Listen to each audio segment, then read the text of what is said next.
Hello students, this is Praveen. और आज examiners mind में एक ऐसा आइडिया लेकर के आए हैं जिस पर आईआईटी ने अलग अलग सवालों में सवाल किए हैं।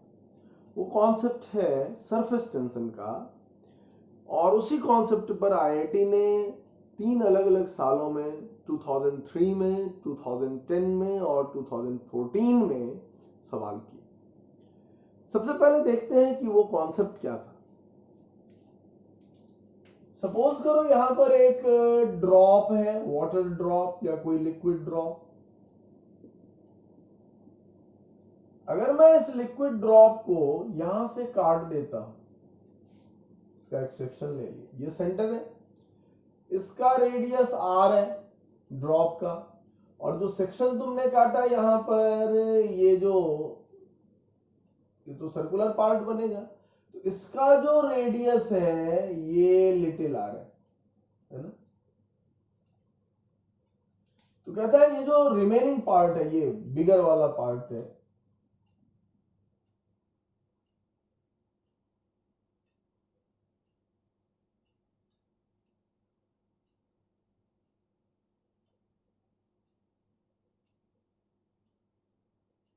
इस पार्ट पर ये ऊपर वाला पार्ट कितना फोर्स लगा रहा है सरफेस टेंशन का, यही कॉन्सेप्ट यूज किया है। तो ये हम बड़े आसानी से निकाल सकते हैं। ये रेडियस लिटिल आर है, यही दिया हुआ है, और ये ड्रॉप का रेडियस कैपिटल आर है। अब सपोज करो यहां का एंगल थीटा है, तो हम एक चीज जानते हैं कि सरफेस टेंशन का जो फोर्स होता है वो हमेशा फ्री सरफेस के टेंजेंट में होता है, और जो हम लेंथ इमेजिन करें या कंसीडर करें उस लेंथ पर परपेंडिकुलर होता है। तो यहां पर इस जगह पर टेंजेंट ये हो गया और यहां पर टेंजेंट ये हो गया, और टेंजेंट के अलोंग यहां पर जो एक छोटा सा सेक्शन लेंगे, ये जो रिंग जैसा लिटिल आर रेडियस का जो रिंग बन रहा है उसका एक बहुत ही छोटा सा सेक्शन ले रहे हैं, छोटा सा लेंथ ले रहे हैं डीएल। उस डीएल पर सरफेस टेंशन का फोर्स कैसे लगेगा, वो उसको पुल करेगा। यहां पर ये छोटा वाला पार्ट जो है ये इसको पुल कर रहा है, ये दिस इज एस डीएल, और यहां पर भी ये इसको पुल कर रहा है कितने से, एस डीएल से। अब इमेजिन करो कि ये रिंग है, इस रिंग पर इस छोटे से सेक्शन पर इधर फोर्स लग रहा है एस डीएल, और इस छोटे से सेक्शन पे इधर फोर्स लग रहा है एस डीएल। अगर मैं इसको रिजॉल्व करूं, ध्यान देना, ये एंगल थीटा तो ये एंगल 90 माइनस थीटा तो ये एंगल थीटा हो जाएगा। यहां पर इसके साथ ये कितना एंगल बना रहा है, थीटा। तो इसका एक कंपोनेंट इधर हो जाएगा और एक कंपोनेंट इस डायरेक्शन में हो जाएगा। तो ये हो गया एस डीएल साइन थीटा, और इधर भी एक कंपोनेंट और इधर भी एक कंपोनेंट, ये भी हो गया एस डीएल साइन थीटा, और ये S DL cos theta, S DL cos theta cancel out हो गई। तो इस रिंग पे अगर हम लोग देखेंगे तो ये सरफेस टेंशन का जो फोर्स लग रहा है, पुलिंग फोर्स, वह फोर्स इस तरह से एक्ट हो रहा है, रिंग के हर एक पार्ट पे लग रहा है कितना, S DL sine theta, S DL sine theta. सो सरफेस टेंशन का टोटल फोर्स इस रिंग के ऊपर में कितना हो जाएगा, तो एस डीएल साइन थीटा का इंटीग्रल हो जाएगा पूरे रिंग के लिए। सो क्लोज लाइन इंटीग्रल होगी, और ये हो जाएगा S into sine theta into DL. तो डीएल डीएल करके पूरा एडअप कर लेंगे तो ये रिंग बन जाएगा, यानी रिंग का सरकमफेरेंस हो जाएगा, तो 2 पाई आर हो गया। अब देखो यहां पर कि एस इंटू साइन थीटा कैसे आएगा, यहां पर ज्योमेट्री हम लोग देख लें। ये थीटा है, ये बिग आर है, और ये लिटिल आर है, तो साइन थीटा यहां पर हो जाएगा little R by big R. So little R by big R into 2 pi R, so you will get 2 pi S little R square by big R. यही वो आइडिया है जिसको यूज कर रहा है एग्जामिनर बार बार। हाँ, एक चीज और इसमें हम लोग क्या ध्यान रखें कि यहां अगर कोई सिंगल सरफेस हो, सिंगल फ्री सरफेस लिक्विड का। तो ऐसी स्थिति में सरफेस टेंशन का फोर्स यहां पर 2πs r² बाय r होगा। और अगर डबल फ्री सरफेस हो जाए उस केस में सरफेस टेंशन का फोर्स 2 टाइम्स हो जाएगा 2πs r² बाय b। कब सिंगल सरफेस होगा, कब डबल सरफेस होगा? तो जैसे हम लोग यहां पर ड्रॉप का केस ले लेते हैं, लिक्विड ड्रॉप का। तो लिक्विड ड्रॉप के केस में क्या होता है, गौर करो यहां पर, ये ड्रॉप ले लिया गया तो अंदर में लिक्विड है और बाहर में एयर है, तो यहां पर सिंगल इंटरफेस क्रिएट हो रहा है, तो इस केस में सिंगल सरफेस हो जाएगा। लेकिन अगर हमने यहां पर सोप बबल लिया उस स्थिति में क्या हो जाएगा, ध्यान देना, ये डबल लेयर हो गया, क्योंकि अंदर में भी एयर है और बाहर में भी एयर है। और ये जो रीजन दिख रहा है, मैंने तो थोड़ा थिक करके दिखाया है, it's in fact very thin, film बन रहा है यहां पर। तो दिस इज सोप फिल्म।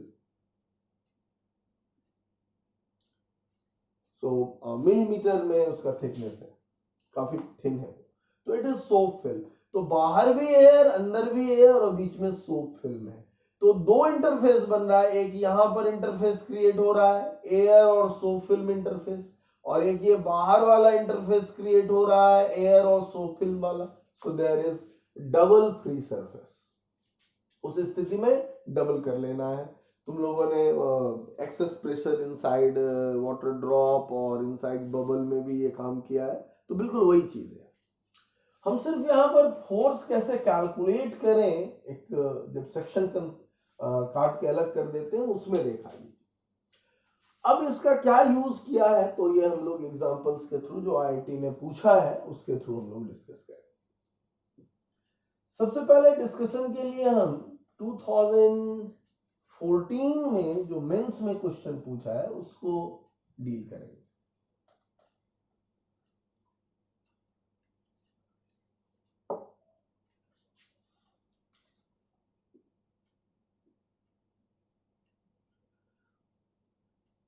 बहुत सिंपल क्वेश्चन था, यूजुअल।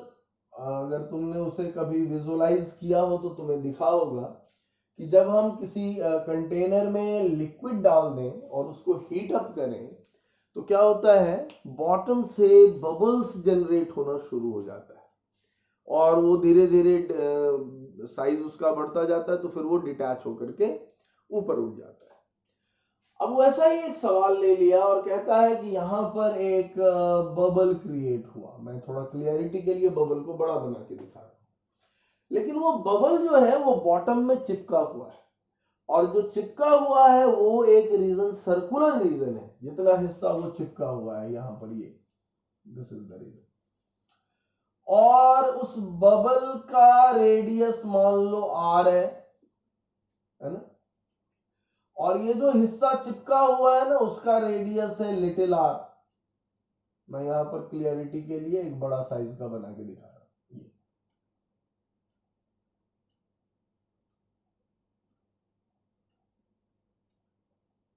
ये रेडियस लिटिल r है और इस बबल का रेडियस क्या है, बिग r है। And it has been given that the little r is much less than big R. तो कह रहा है कि ये लिटिल r कितना होगा, so that bubble gets detached from bottom.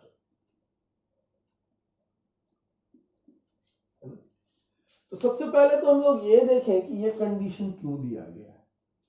जब हम लोग इसका कॉन्सेप्चुअल पार्ट डेवलप कर रहे थे तो वैसे किसी कंडीशन की बात हमने नहीं की थी, लेकिन अभी हम इसके कॉन्सेप्चुअल कंडीशन की बात कर रहे हैं, तो आखिर इसका क्या है, क्या ये कंडीशन जरूरी है। तो यहां पर एक तो सरफेस टेंशन का फोर्स होगा, वहां तक हमें कोई परेशानी नहीं है, लेकिन एक और फोर्स इसमें एडअप हमें करना होगा, है ना। वह फोर्स कैलकुलेट करते वक्त परेशानी हो सकती है अगर ये हम ना कंसीडर करें तो। और देखते हैं यहां पर क्या क्या फोर्स लगेगा। तो यहां पर दो फोर्स लगेगा। एक तो यहां ये बबल क्रिएट हुआ तो इस पर एक बॉयंसी फोर्स लगेगा जो ऊपर की तरफ लगेगा, और दूसरा जो ये सरफेस टेंशन ये नीचे खींचेगा इसको, तो एक फोर्स सरफेस टेंशन का नीचे की तरफ लगेगा। और सरफेस टेंशन का फोर्स कितना होगा ये ऑलरेडी हम देख चुके हैं। लेकिन तुम कहोगे कि सर यहाँ बबल है तो डबल लेयर होगा, ऐसा नहीं है। असल में क्या है, यहाँ पर बाहर में लिक्विड है और अंदर में एयर है, तो air liquid interface single interface बन रहा है बबल ही, लेकिन सिंगल इंटरफेस बन रहा है। तो ऐसी स्थिति में सिंगल वाला ही होगा। तो कितना हो जाएगा यहां पर सरफेस टेंशन का फोर्स, यहां पर हो जाएगा 2 pi S little R square by big R. और बॉयंसी का फोर्स कितना होगा, तो बॉयंसी क्या लेते हैं हम लोग, डेंसिटी ऑफ लिक्विड जो भी दिया रहेगा रो मान लो, इनटू वॉल्यूम। अब देखो अगर यहां पर ये सेक्शन हम लोग बढ़ा लिए रहते कि यहां से है, तो हमें इस सेक्शन का वॉल्यूम निकालना पड़ता जो कि काफी कॉम्प्लिकेटेड होता है ना। इसी से बचाने के लिए एग्जामिनर ने ये कंडीशन फुलफिल करवाया है ना। तो ये शर्त बहुत जरूरी है ताकि हम अप्रोक्सीमेटली, ये इतना छोटा है यहां पर कि हम अप्रोक्सीमेटली इसको क्या मानते रहे, स्फेयर ही मानते रहे। So rho into volume 4/3 pi big R cube into G, this is the point. अब कह रहा है इसके डिटैच होने का कंडीशन क्या होगा, तो B greater than equal to the force of surface tension. और कितना है buoyancy, so rho into 4/3 pi R cube into G greater than equal to surface tension force 2 pi S little R square by big R. अब यहां पर हमको निकालना था little R. So little R का वैल्यू अगर लिखेंगे तो पहले कैंसिल होने वाले टर्म्स हम लोग देख लें, ये कैंसिल हो गया, और यहां पर हम बड़े आसानी से लिख सकते हैं R should be less than equal to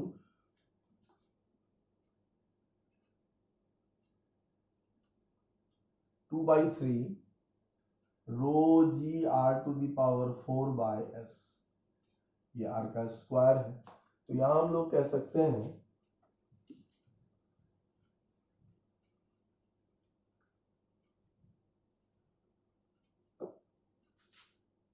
कि आर का जो मिनिमम वैल्यू होगा, मैक्सिमम वैल्यू होगा, वो कितना हो सकता है यहां पर, तो ये मैक्सिमम हो सकता है 2/3 rho G R to the power 4 by surface tension का स्क्वायर। बट अनफॉर्चुनेटली इसमें जितने सारे ऑप्शंस दिए गए थे सब रॉन्ग थे, है ना। लेकिन इसका ये एक्चुअल यही होगा जवाब। तो सवाल बेहतरीन था, ऑप्शंस रॉन्ग थे। दूसरा सवाल हम लोग लेते हैं 2010 में पूछा हुआ, ये भी बहुत बढ़िया सवाल था। अब इस सवाल में क्या पूछ रहा है, जैसे तुमने देखा होगा ड्रॉपर, तो ड्रॉपर में ये बल्ब होता है ड्रॉपर का, और ये उसका टनल होता है, ट्यूब होता है ड्रॉपर का। और तुम देखते हो इसमें जब लिक्विड भर जाता है और इसको जब हम यहाँ पर प्रेस करते हैं तो यहाँ पर क्या होता है, ड्रॉप लटक जाता है, लिक्विड ड्रॉप, है ना। और तुम देखते होगे कि तुम अगर इसे प्रेस करते चले जाओ तो एक ऐसा वक्त आता है जब ये लिक्विड ड्रॉप इससे डिटैच हो जाता है। बिल्कुल वही सवाल है, लेकिन यहां पर थोड़ा सा बदल दिया और कह रहा है ये जो ट्यूब है ना, इस ट्यूब का रेडियस दिया हुआ है लिटिल आर, और यहाँ जो लिक्विड ड्रॉप है ना, इस लिक्विड ड्रॉप का रेडियस क्या है, आर है, बिग आर। और कंडीशन वही है, little R is much much less than big R. और यहां पर कह रहा है कि ये बिग आर कितना होगा, सो दैट ड्रॉप विल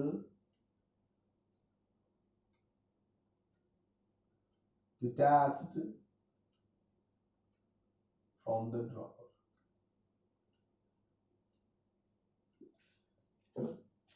तो फिर यहां पर हम लोग क्या देखेंगे कि इस ड्रॉप पर क्या क्या फोर्सेस लगेगा। इसमें दो सवाल पूछा था, एक सवाल पूछा था, ये दूसरा सवाल है। एक सवाल पूछा था इसमें पहला कि सरफेस टेंशन का फोर्स कितना लगेगा। तो अब ये पहला सवाल का जवाब तो हम लोग बिल्कुल आसानी से दे सकते हैं, कहीं कोई दिक्कत ही नहीं है हमें।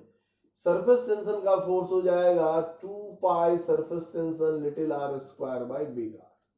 अब दूसरे सवाल का जवाब दें तो तुम जानते हो इस कंडीशन का क्या मीनिंग होता है। अब आओ इस ड्रॉप पर क्या क्या फोर्सेस लगेगा। एक फोर्स तो इसका अपना वेट लग रहा है, कितना होगा वेट ये हम लोग निकाल सकते हैं। और दूसरा क्या लगेगा, यहाँ पर जो सरफेस टेंशन का फोर्स उसको ऊपर की तरफ पुल कर रहा है ना, तो it is the force of surface tension. तो इसको डिटैच होने का क्या कंडीशन होगा, weight should be greater than equal to force of surface tension. तो वेट का वैल्यू कितना हो जाएगा, तो वेट हो जाएगा density of the liquid into volume 4/3 pi r cube into g, है ना, and it is greater than equal to surface tension force that is 2 pi s r square bye r।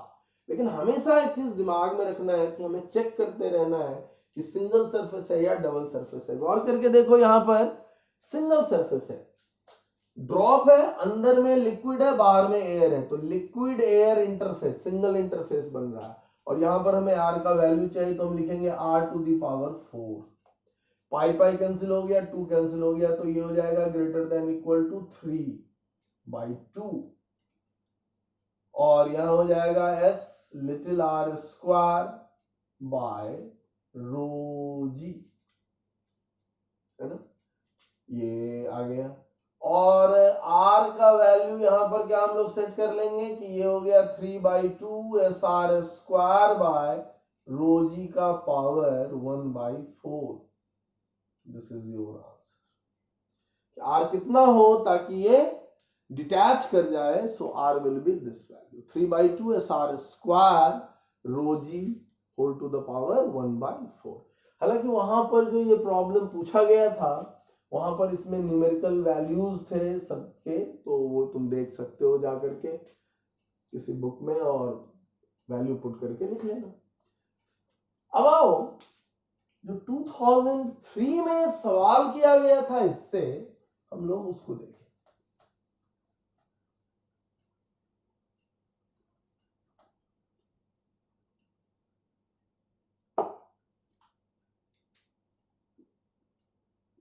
To 2003 में सवाल किया गया था, ये भी तुम बड़े आसानी से विजुअलाइज कर सकते हो। इनफैक्ट बहुत सारे स्टूडेंट्स ने किया भी होगा ये चीज।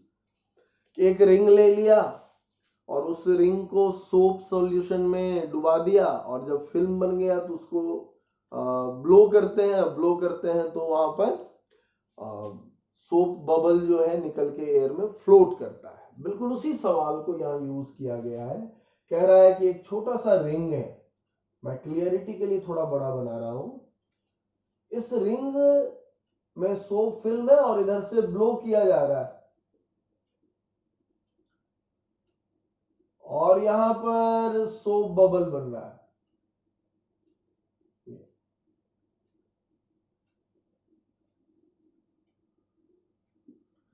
सपोज करो सोप बबल का रेडियस r है और इस रिंग का रेडियस b दिया हुआ है यहाँ, and it has been given that b is much less than r, so here it is ring। और एयर जो ब्लो किया जा रहा है वो v वेलोसिटी से, और इस एयर की डेंसिटी कुछ होगी, मान लो रो है डेंसिटी। तो कह रहा है कि कितना बड़ा ये रेडियस हो इस सोप बबल का ताकि ये डिटैच हो जाए। Find out r so that bubble will detach।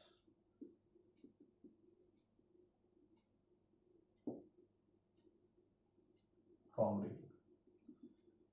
अभी भी हमारा बेसिक वही कॉन्सेप्ट है जो हम लोग इधर यूज कर रहे थे।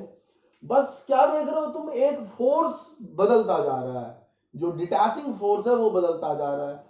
पहले वाले कंडीशन में क्या था, पहले वाले प्रॉब्लम में बॉयंसी फोर्स था डिटैच करने के लिए, यहां पर वेट हो गया, यहां पर इस ब्लो का फोर्स हो गया। तो बेसिकली ये जो सोप बबल है ना, इस पे दो फोर्स लगेंगे। एक फोर्स तो इधर लग रहा होगा, कौन सा, सरफेस टेंशन का फोर्स, और दूसरा फोर्स इधर लग रहा होगा, तुम जो एयर ब्लो कर रहे हो उसका फोर्स।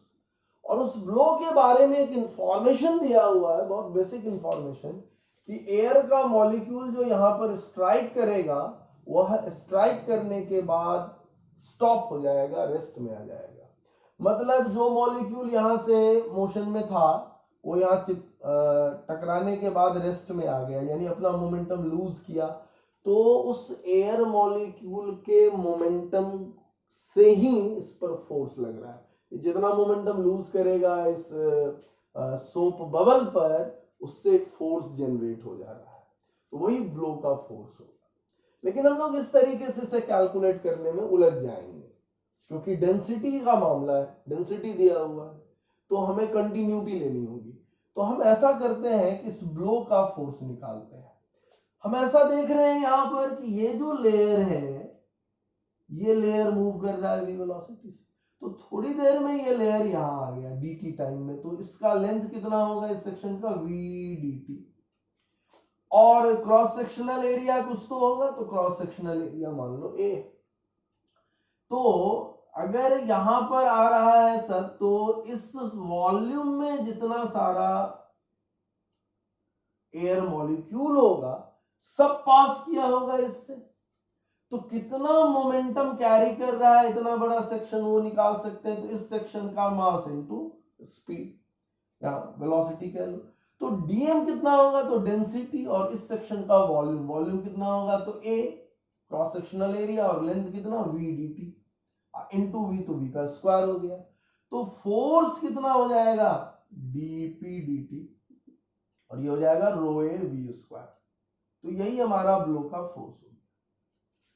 तो यहां पर ब्लो का फोर्स निकल आया, और सरफेस टेंशन यहां डबल लेयर है, तो सरफेस टेंशन का फोर्स क्या हो जाएगा, 2 times of 2 pi S R square by big are.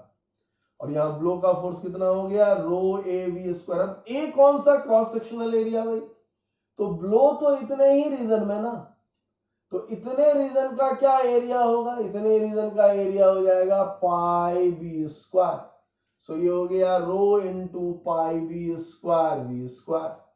तो हम यहां बड़े आसानी से कह सकते हैं कि ब्लो का फोर्स जो है वो एक्सीड कर जाए, ग्रेटर देन इक्वल टू हो किसके, सरफेस टेंशन के फोर्स। अब यहां पर देखो हम इसको इवैल्यूएट कर लेंगे। ब्लो का फोर्स हो गया rho pi V square should be greater than equal to 4 pi S little R square by big R. यहां पर little R is your B, so यहां पर इसको हमको बी स्क्वायर लिखना चाहिए, है ना। अब देखो यहां पर बी स्क्वायर कैंसिल हो गया, पाई पाई कैंसिल हो गया, तो हमें बिग आर चाहिए, तो big R will be greater than equal to 4s by rho V square. So R का वैल्यू कितना हो जाएगा, 4s by rho V square. So this is your answer, है ना। तो इस तरह से हमने देखा कि एक ही कॉन्सेप्ट, जो सरफेस टेंशन का फोर्स उस सेक्शन पर, जो पूरा ड्रॉप था, पूरा स्फेयर था, उसका एक हिस्सा काट के अलग कर दिया गया, तो रिमेनिंग पार्ट पर जो सरफेस टेंशन का फोर्स लगेगा, उस बाकी हिस्से के कारण जो लगता, वह फोर्स कितना है। और उस कॉन्सेप्ट को 3 अलग अलग सालों में आईआईटी ने 3 बेहतरीन सवाल में यूज किया, है ना। इसका मतलब इसको आगे भी यूज कर सकता है ना। तो उस वक्त हमें यही चीज, अगर ये मेरे दिमाग में रहता है कि ये कैसे इवैल्यूएट होता है, तो मेरे लिए फिर ये सवाल बहुत आसान हो गया। वो क्या करेगा, एक तो सरफेस टेंशन का फोर्स रखेगा, एक और कोई फोर्स जनरेट कर लेगा जो फोर्स ये काम कर सके, है ना। ओके, अगले इस सीरीज में, एग्जामिनर्स माइंड सीरीज में, हम फिर इसी तरह कोई एक बेहतरीन आइडिया, बेहतरीन कॉन्सेप्ट जिसको आईआईटी बार बार यूज करता रहा है, लेकर के आएंगे। Thank you.